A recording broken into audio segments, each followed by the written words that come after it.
Suspense. And the producer of radio's outstanding theater of thrills, the master of mystery and adventure, William N. Robeson. There is an easily recognizable distinction between a bookkeeper and a bookmaker.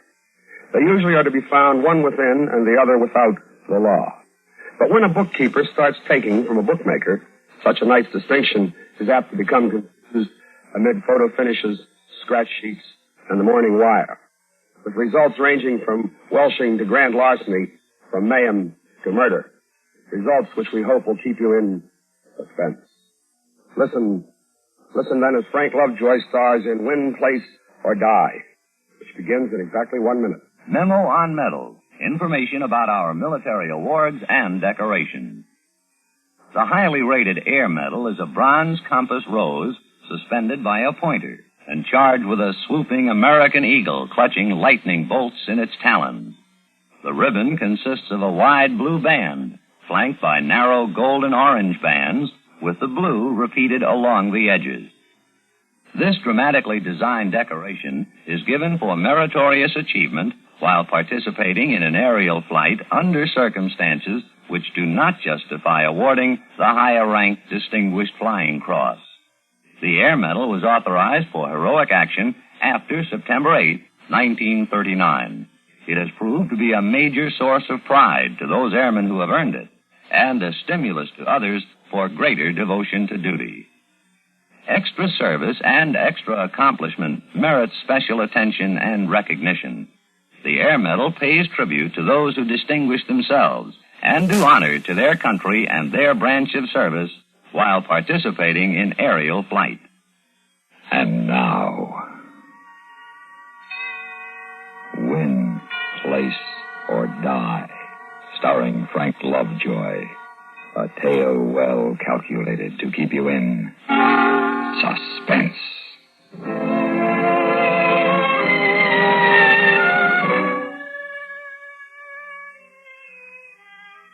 A salary will only go so far, and a bookkeeper's salary like mine not quite that far. But I thought I saw an out, and I played it. It seemed like a sure thing. You see, there were only 3 of us in the main office of the Randolph Theater chain. The boss, me, and Jeannie, the gal I was going to marry. Joe. Yeah, honey? You going to take me to dinner tonight? Well, I don't feel much like going out. Why don't you grab some frozen stuff, and I'll come by your place? Broke again? Jeannie, don't start that. You know I got a lot of old bills. You promised to give me some money each week to save for the house and the furniture. Well, I will next week. I'll start next week. Joe, what's wrong? Nothing. Yes, there is. Something's wrong. Something you're not telling me. Drop it, Jeannie. Will you just drop it? Randolph Theaters. Papa? Yeah? Sid Kurtz. Yeah. You're late, Joe. Yes, I know. I'm going out to lunch now. I'll see you in a few minutes. That's nice, chum. I'll be waiting at the corner.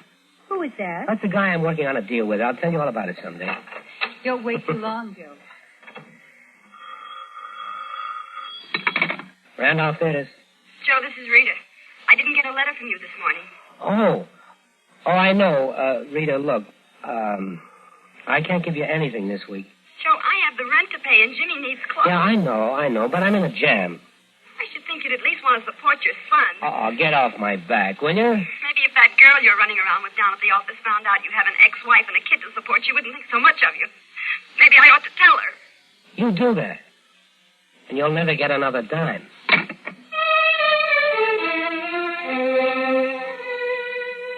Once one of them gets on your back, they all climb on. But there was one I couldn't stop. Sid Kurtz.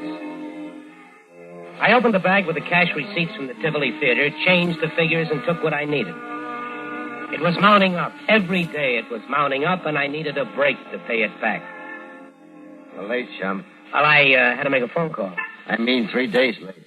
I pay off on Fridays. I like to collect on Fridays. This is Monday. Now, where's the dough? It's right here. $54, right? That's right, chum. But this week, remember, win or lose. Friday. I can find another bookie, Sid. Sure, but we all work for Charlie McManus. He'll get it anyhow, Joe, and he'll get it on Friday. Remember that. There's nothing you can do when the ponies start running against you. 100 was easy to cover, but it got to be 200, 500, nearly 1,000. Is that the box office total for last week? Yeah. Mr. Randolph wants to see it. Why does he want to see it? Well, he checks it every once in a while, doesn't he? Is something wrong, Joe? Do I act as though there's anything wrong? Oh, hello, Hopper. Here's the tape, Mr. Randolph. Mm-hmm. Well, the grosses seem a bit low. Television. The weather, maybe. Yeah. Well, it's the long haul that counts. Our profit for the year. We'll know that after the audit. Audit? Yes. Oh, that's right. You weren't with us last year. We make our annual audit at the end of this month, Hopper. That'll be in 8 days.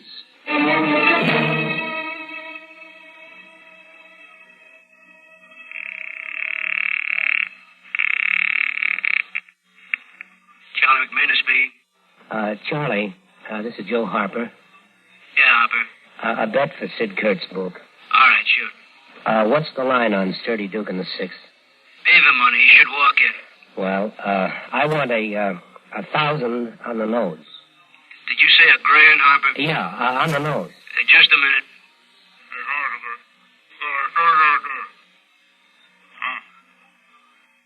Harper, Sid Kurtz wants you to meet him for lunch. Oh, I can't. I got work to do.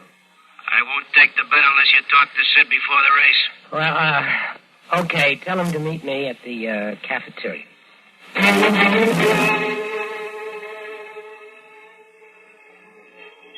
About this bet, Joe. Well, what's wrong with it? Nothing. Except I'd like to have the dough before the race. That's McManus' orders. But I haven't got it. That's what I mean, chum. You can't afford that kind of dough. Oh, you gotta take the bet. I don't gotta do anything unless McManus tells me. Well, look, Sid. I'm going to tell you something I'm not supposed to, but... Well, it isn't my bet. What do you mean? I'm placing it for Mr. Randolph. Randolph? Your boy? Yeah. You wouldn't kid me, would you, Harper? No, Sid, you know me. Yeah, I know you. All right, tell your boss he's got a bet. And the payoff day is Friday. Sure, Sid, thanks. I'm glad it ain't your bet. I've seen guys get themselves in a bind. They bet $2 and lose, then it's a 5, 10, 100. And it gets to be $1,000. That's where the trouble starts, Harper. Loser starts small, and sometimes he winds up betting his life.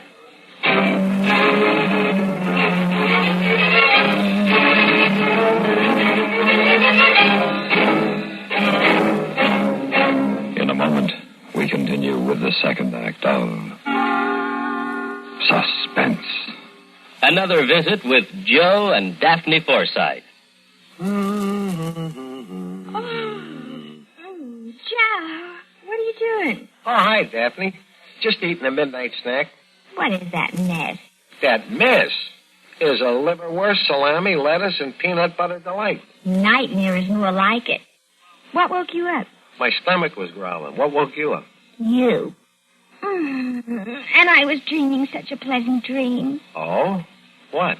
I dreamed all of our savings bonds had matured and we were cashing them in. That kind of a dream I can appreciate. We were planning a trip around the world, and you bought me a fur coat, and I bought you that fishing tackle you want. Oh, it was gorgeous. Well, it doesn't have to be just a dream.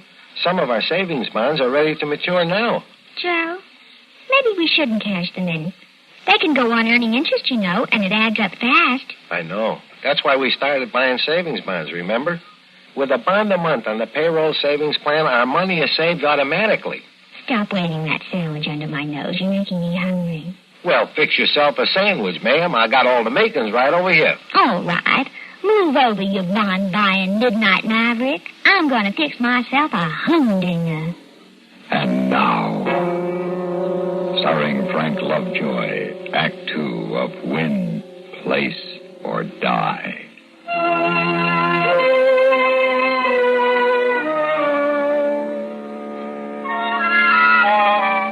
The trouble with horses is they can't read. At least they don't read the racing form. Sturdy Duke finished fourth. Next day, Time Step finished out of the money. Thursday, Atomic Dust ran out. By Friday, I was into Sid Kurt's book for $4,600. I waited all day for his call, but it never came. I thought I had one more day. But when I got home, I found I was wrong. You keep late hours, Joe. Kurtz? Yeah, Kurtz. The guy who gets sore when people break dates with him. I tried to call you. You did? Funny, I never got the message. McManus must be getting absent-minded. Well, I tried all day. I tell you, the line was busy. That's a pity, Joe. They must have been booking a lot of action today to tie up your lines like that. Well, the play was light today, Joe. Very light. We had a bad week. Book got hit hard. I'm glad you got 4,600 for me, Joe. You have got 4,600, haven't you? No, I haven't got it. Oh, it's too bad. I can't tell you how sorry I am, Joe. I sort of choke up. I can't find a word. Ah, Sid, now listen to me. I'll have the dough for you tomorrow. Tomorrow, sure. It isn't my fault. They weren't my bets. You know that. Oh, you told me. Randolph was away all day. I even waited for him late, but he didn't even call me. He'll be in tomorrow, though. I'll get the dough for you. I'll get it. All right, Joe. Get a good night's sleep, kid. I'll wait till tomorrow. Oh, thank you, Sid. You're a friend. Sure, every day. Except Friday. Yeah. Good night, Sid. Good night, Joe. Joe. Yeah? There's something I think you ought to know. What's that? I hate a Welcher. Used to be an elevator operator in your office building. He tried to beat me out of a $20 bet. I didn't like to do it, but I gave him a... That's a big idea. Just telling you the story, Joe. I hit this other guy a lot harder for a lousy $20. He was in the hospital for quite a while. See you tomorrow, Joe.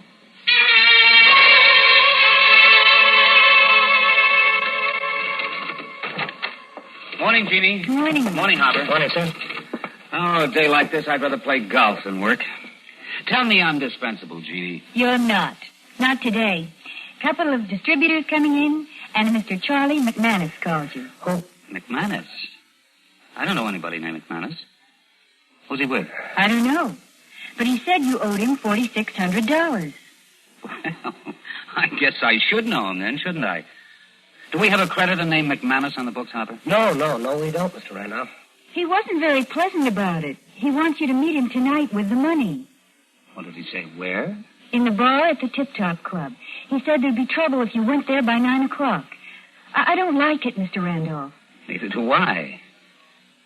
Jeannie, you better call Mrs. Randolph and tell her I won't be home for dinner. You're going to meet this McManus? Whatever he wants, I certainly should find out about it. Well, maybe he made a mistake. He might have you mixed up with some other Randolph. Let me go talk to him. Thanks, Hopper. But when a man says I owe him money, I prefer to talk to him myself.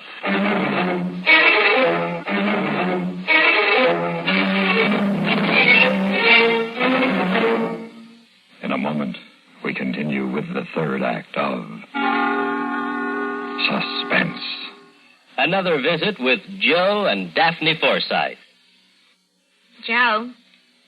Joe, stop reading that paper and talk to me. I'm listening. Go ahead. Well, I was talking to Mrs. Snyder today. You know, she's the one whose boy had 31% less cavities. Uh-huh. Well, she thinks that we should buy bigger savings bonds. Uh-huh. She says that when people can afford it, it makes more sense. Oh, she says there are a lot of different denominations. They start at $25, but then there are $50, $100, $200, and even $500 bonds. Is that so? And then with the ones we've already bought through the payroll savings plan, we have quite a nest egg. Uh-huh. Are you listening to me? Uh-huh. Did you know that the total accumulated compounded semi-annual interest of the Series E savings bond will amount to 93 1/3% of the original purchasing price? Uh-huh. I thought so. Joe, what did I say? You said that United States savings bonds are a safe, easy way of investing. I did. That they help guard our country's freedom. And? They're the best investment in America's future. I said something else, too. Oh, yeah. You said that the total accumulated compounded semi-annual interest of the Series E savings bond will amount to 93 1/3% of the original purchase price. Well, now, how did you do that? Husband's trade secret. And now, starring Frank Lovejoy, Act 3 of Win, Place, or Die.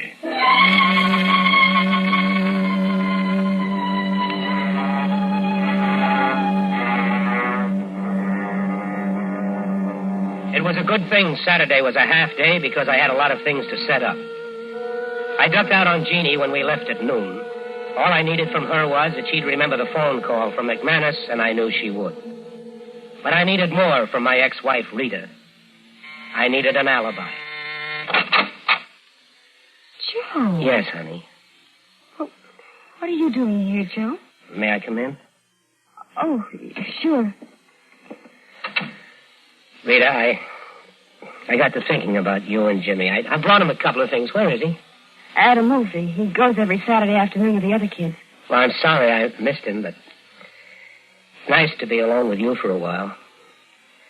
3 years is a long time, Rita. Joe, what are you trying to say? That I miss you. I'm sorry about what happened to us. I couldn't do anything else, Joe. Not after the way you treated me. And you looked out. Well, I've been sorry ever since. You've got another girl. Well, it's no good, honey. Nobody's any good but you. Take me back, Rita. Oh, Joe. Honey. Joe, I don't know what to say. What'll I tell my family and Jimmy? We'll tell them together tomorrow. I'll rent a car. We'll go for a Sunday drive, the three of us, okay? Oh, yeah. That's my girl. Rita, there's something I'd like you to do for me. What, Joe? Well, I'm in a little jam. I've got to straighten it out tonight. Anybody should ask you, will you say I spent the evening here? Will you? Say from about 8 until midnight. Is that why you came, Joe? Because you're in trouble? No, I'm not in any real trouble. I just have to settle something before we can start out together again. Will you do it for me, honey? I'll do it, Joe. I don't know why, but I'll do it.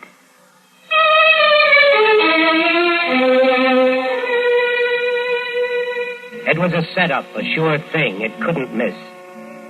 I went home and got the gun, a war souvenir I picked up for a few bucks. No registration to be traced. And at 8:30, I was in an alley beside the Tip Top Club when Mr. Randolph pulled up in a taxi and paid off the driver.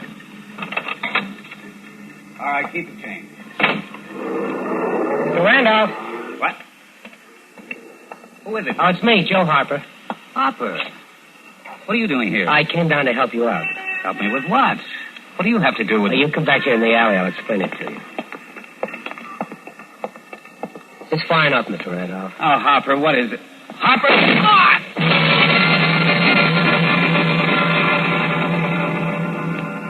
I walked away from it before the crowd gathered. I bought a ticket and went in to see a movie. When I got out, the midnight edition of the Sunday papers were off the press. It was all there on the front page. Bookmaker arrested for murder of theater owner. Charles McManus charged with shooting. I went home. I had company again. I knew I would, but this was company I didn't have to worry about. You knew about McManus's phone call to Mr. Randolph? Oh, I didn't take the call, Lieutenant. I heard Jeannie. That's Miss Thorpe. Tell Mr. Randolph about it. Randolph say he knew this McManus? No, he denied it. You get along with your boss? Well, sure. Well, your story checks out with Miss Thorpe's. Oh, by the way, she tells me that you two are engaged. Yes, that's right. Saturday night is a big date night. How come you two weren't together? Oh, well, Lieutenant, I've been married before. I've got an ex-wife and a kid. I was visiting them. Ah, I see. Well, I think you'd better come in with me. What for? Well, you're sort of a witness. Your testimony won't help this McManus any, and he has some bad boys on his payroll. Oh, you mean you want to take me into protective custody? Yes, that's right. Just for a couple of days. We've got Miss Thorpe, too. Well, no, I don't think I'd better. Well, you don't have to come in, of course, but it would be safer. Well, thank you just the same, Lieutenant, but I'm all right. I'm not afraid.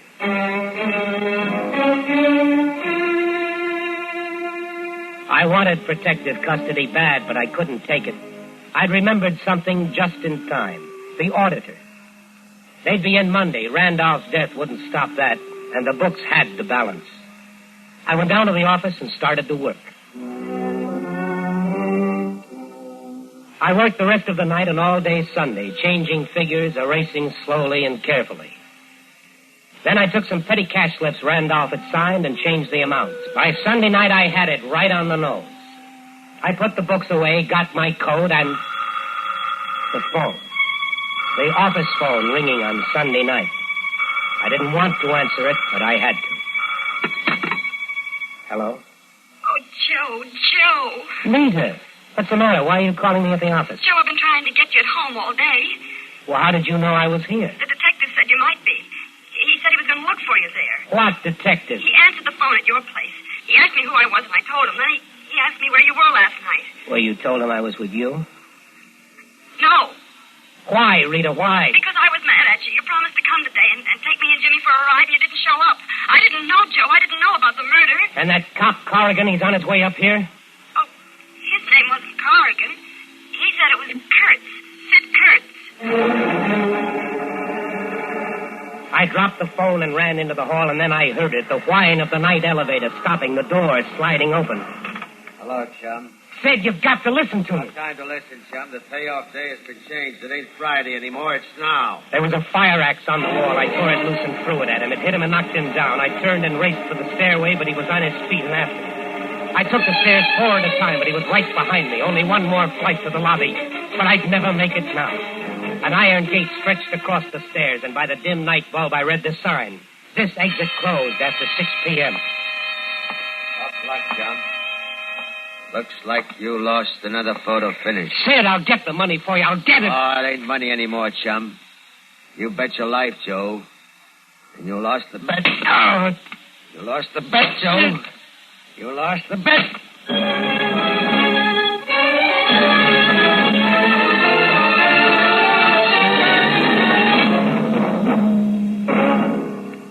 Suspense, in which Mr. Frank Lovejoy starred in William N. Robeson's production of Win, Place, or Die by Joel Murcott. Supporting Mr. Lovejoy in Win, Place, or Die were Joan Banks, Ellen Morgan, Joe DeSantis, Bill Quinn, and Jack Crucian. Listen. Listen again next week when we return with Stan Freberg in Alibi Me. Another tale well calculated to keep you in suspense. Suspense has been brought to you through the worldwide facilities of the United States Armed Forces Radio and Television Service.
You've been listening to the OTR Gold Network. Find more classic radio at otrgold.com.